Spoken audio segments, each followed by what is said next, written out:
اللہ تعالیٰ کا وعدہ ہے کہ میرا بندہ جس چیز کی جستجو کرتا ہے میں اسے عطا کرتا ہوں۔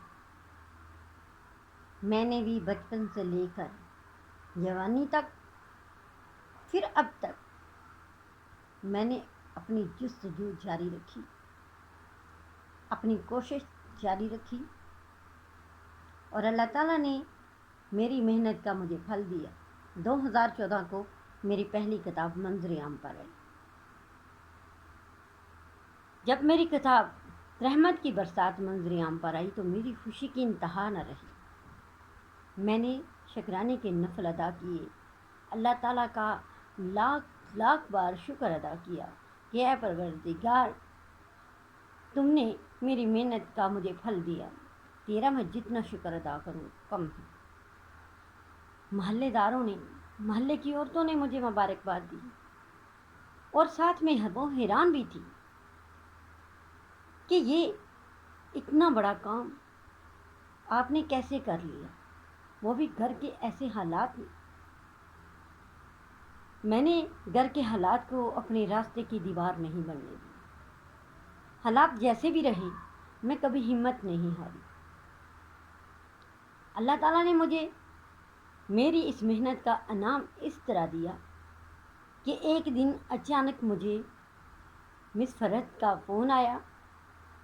انہوں نے مجھے پوچھا کہ زرینہ، آپ کے پاس کتنی کتابیں پڑھی ہیں؟ میں نے بتایا کہ میرے پاس 100-150 کتابیں ہیں۔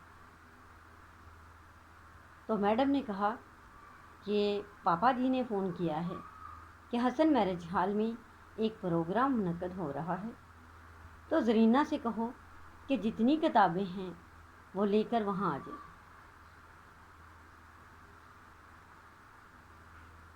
میں نے اپنی 150 کی 150 کتاب لی۔ میں حسن میرج ہال میں پہنچ گئی۔ وہاں جا کر جب میں نے دیکھا تو اتنے بڑے لوگ، کوئی ڈاکٹر، کوئی انجینئر، بڑے بڑے پڑھے لکھے لوگ، بڑے بڑے مہذب لوگ، تو میں نے اپنی طرف دیکھا تو میں ایک کونے میں سر جھکا کے بیٹھ گئی اور کہنے لگی کہ پروردگار، میں ایسے لوگوں کی محفل میں آ تو گئی ہوں، اتنے بڑے بڑے لوگ ہیں، اے پروردگار مجھے تو بات کرنا بھی نہیں آتی، میری لاج رکھنا، میری عزت رکھنا۔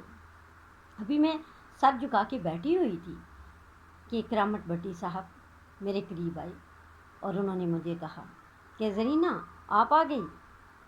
میں نے کہا جی سر میں آ گئی۔ آپ نے کہا کہ ہمیں آپ کا ہی انتظار تھا۔